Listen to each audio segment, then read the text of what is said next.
student, myself Aprajita Kumari Sinha.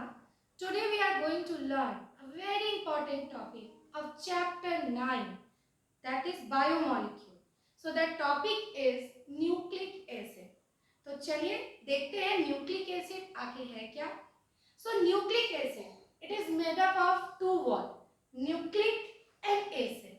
So nucleic का मतलब हम यहाँ क्या समझेंगे और एसिड का मतलब हम यहाँ क्या समझेंगे, क्योंकि अगर हम इन दोनों का मतलब समझ जाएंगे तो हम इस वर्ड को बहुत अच्छे से डिफाइन कर सकते हैं.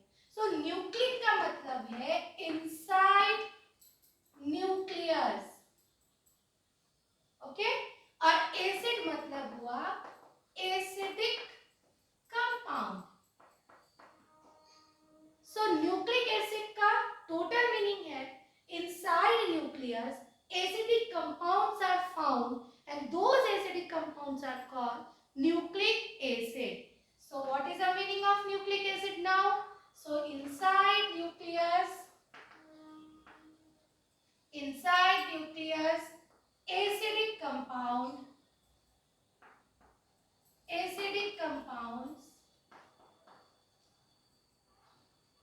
are found.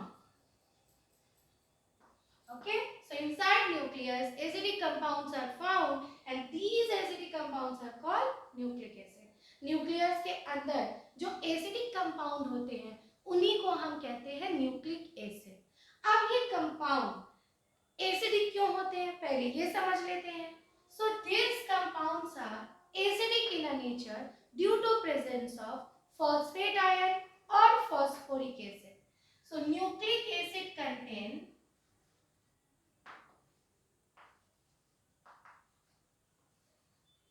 nucleic acid contains phosphoric acid or phosphate ions.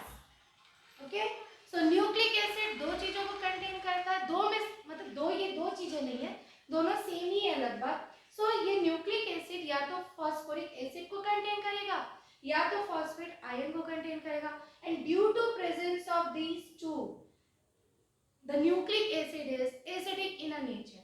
अब हम आते हैं कि ये न्यूक्लिक एसिड आखिर बना किसका है. न्यूक्लिक एसिड जैसे कि आपने चैप्टर में पहले पढ़ा होगा कि जितने भी बायोमोलिक्यूल्स हैं उनको हम दो कैटेगरी में डिवाइड करते हैं, micromolecules and macromolecules. So nucleic acid belongs to macromolecules. Okay, so nucleic acid belongs to macromolecules. तो अगर ये मैक्रोमोलिक्यूल्स है तो ये जरूर पॉलीमेरिक फॉर्म में होगा, यानी ये एक तरह का क्या है, पॉलीमर. ठीक है, so nucleic acid is a polymer. अब ये पॉलीमर किस मोनोमर से बना है. So nucleic acid a polymer of nucleotide.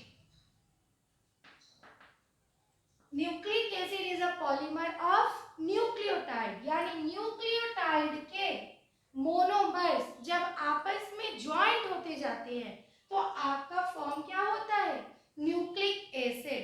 जैसे कि मान लीजिए ये एक न्यूक्लियोटाइड है, ये दूसरा न्यूक्लियोटाइड है, ये तीसरा न्यूक्लियोटाइड है, और ऐसे n नंबर में न्यूक्लियोटाइड जब आपस में कनेक्ट होते हैं तो फाइनली बनता क्या है, न्यूक्लिक एसिड. सो न्यूक्लियस के अंदर ये न्यूक्लिक एसिड दो फॉर्म में एग्जिस्ट करते हैं. One is DNA and second one is RNA. Okay, so दो फॉर्म में एग्जिस्ट कर रहे हैं, डीएनए एंड आरएनए.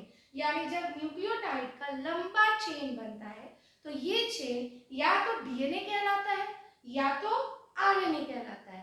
तो चलिए हम पहले समझते हैं कि ये न्यूक्लियोटाइड किसका बना होता है, क्योंकि जब हम न्यूक्लियोटाइड को बना लेंगे तो हम डीएनए और आरएनए को बना लेंगे, और जब डीएनए आरएनए को बना लेंगे तो हम न्यूक्लिक एसिड के बारे में समझ जाएंगे. So let us start. What is nucleotide?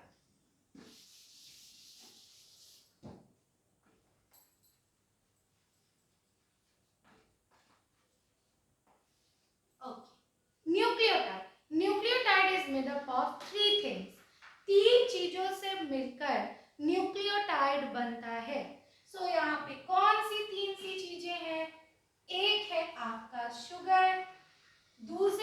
आपका फॉस्फोरिक एसिड और फॉस्फेट आयन, और तीसरा है आपका nitrogenous base. Okay, nitrogenous base. So एक एक कर हम इन तीनों को पढ़ेंगे। तो सबसे पहले आते हैं कि शुगर क्या है, व्हाट इज शुगर। सो जैसे कि पहले आपने इस चैप्टर में कार्बोहाइड्रेट पढ़ा है, कार्बोहाइड्रेट में आपने पढ़ा है कि जो कार्बोहाइड्रेट के मोनोसैकेराइड्स होते हैं उनमें एक मोनोसैकेराइड होता है जिसे हम कहते हैं राइबोज, जिसे हम क्या कह रहे हैं, राइबोज। और आपको पता है कि राइबोज में कितने कार्बन होते हैं, बताइए कितने कार्बन होते हैं।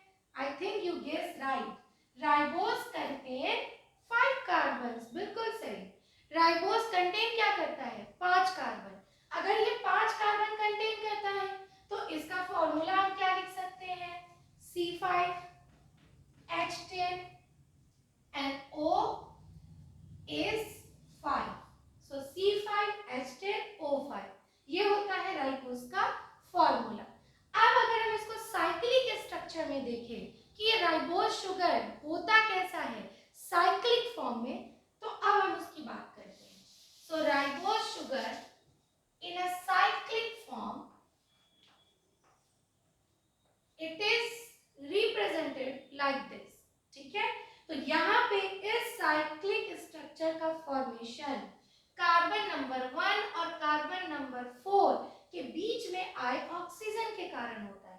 और इस पूरे कंपाउंड में टोटल कितने कार्बन है, 5 कार्बन। तो आइए सारे कार्बन को हम अरेंज करते हैं। तो यहाँ पे हमने लिख दिया कार्बन नंबर 1, यहाँ पे हम लिख देते हैं कार्बन नंबर 2, यहाँ पे हम लिख देते हैं कार्बन नंबर 3, यहाँ पे हमने पहले से लिखा है कार्बन नंबर 4।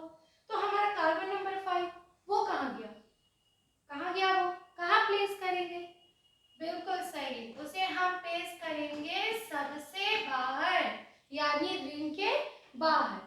अब चलिए, जैसे कि हमको पता है ये शुगर है, मोनोसैकेराइड है, मोनोसैकेराइड पॉलीहाइड्रोक्सी होते हैं, यानी इनके पास एक से ज्यादा हाइड्रोक्सिल ग्रुप है। तो चलिए अब हम उन हाइड्रोक्सिल ग्रुप्स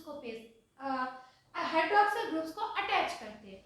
अब जैसे कि हमको पता है ये राइबोज शुगर हम डीएनए और आरएनए बनाने के लिए यूज कर रहे हैं। तो यहाँ पे जो राइबोज शुगर होगा, यहाँ पे जो राइबोज शुगर है that is a beta ribose, that is a beta ribose. Beta ribose का मतलब हुआ फर्स्ट कार्बन पे अपर साइड में हम OH को प्लेस करेंगे, डाउन में H, ठीक है। फिर उसी तरह यहाँ पे डाउन में H, रिंग के डाउन में OH, रिंग के अंदर H, डाउन में OH थर्ड कार्बन पे, रिंग के अंदर H, कार्बन नंबर 4 पे नीचे में हम लगाएंगे H, और ऊपर में हमारा ऑलरेडी जुड़ा हुआ है CH2OH। और ये जो स्ट्रक्चर फाइनली बनकर आया यही स्ट्रक्चर है आपका राइबोज, राइबोज शुगर का। और कौन सा ribose sugar, beta ribose sugar. तो खासकर न्यूक्लिक एसिड में बीटा राइबोज शुगर ही पाए जाते हैं। ठीक है, चलिए नेक्स्ट हम आते हैं। अब ये जो बीटा राइबोज शुगर है ये 2 तरह के होते हैं, कौन कौन से। अगर हम डीएनए की बात करें तो यहाँ पर जो शुगर है that is deoxy ribose sugar. यहाँ पर जो शुगर है उसे हम कह रहे हैं डीऑक्सी राइबोज शुगर। और जो आरएनए में शुगर है, जो आरएनए में शुगर है दैट इज राइबोज शुगर। ठीक है, सो दोनों में थोड़ा थोड़ा सा डिफरेंस है। जैसे आप देख रहे हो यहाँ हमने लिखा राइबोज शुगर, राइबोज वर्ड यहाँ भी आ रहा है लेकिन उसके स्टार्टिंग में एक वर्ड लगा है डीऑक्सी। सो इसका मतलब क्या, what is the meaning of deoxy. क्योंकि राइबोज शुगर का मतलब तो हमें पता है, राइबोज शुगर का मतलब है वो कार्बन कंपाउंड जिसमें 5 कार्बन प्रेजेंट है। तो ये डीऑक्सी का मतलब क्या हुआ, तो जैसे कि आपने पढ़ा है डी का मतलब हम हमेशा लगाते हैं रिमूवल, और ऑक्सी से हम किसे रिप्रेजेंट करते हैं, ऑक्सीजन को। यानी इस राइबोज शुगर में वो राइबोज शुगर जो डीएनए में प्रेजेंट होता है उस शुगर से ऑक्सीजन ग्रुप रिमूव्ड होता है। तो अब ये ऑक्सीजन ग्रुप कहाँ से रिमूव है ये हम देखते हैं। ऑक्सीजन ग्रुप आखिर उस शुगर से कहाँ से रिमूव है। तो पहले तो हम बना लेंगे राइबोज शुगर, ठीक है। ये हुआ हमारा C1, ये हुआ हमारा C2, ये हुआ हमारा C3, ये हुआ हमारा C4 और ये हुआ हमारा C5, ठीक है। अब हमें करना क्या है, अब हमें बनाना है डीऑक्सीराइबोज शुगर। तो C1 पे हम लगाएंगे OH, ठीक है।